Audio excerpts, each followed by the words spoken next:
Welcome to English Reading for Learning. The Boastful Fox. A moral story: bragging does not help in times of trouble.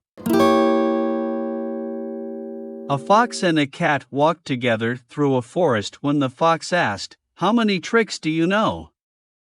The cat thought about it and then replied, "I only know one trick. Whenever I sense danger, I climb up a tree." "Oh, come on," said the fox, "I know many tricks. Let me teach you a handful of them. You might need them in times of trouble."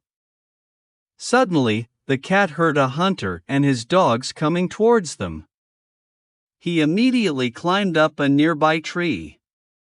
The fox began to run for his life. The hunter's dogs saw the fox at a distance and began to chase him. None of the fox's tricks worked for him.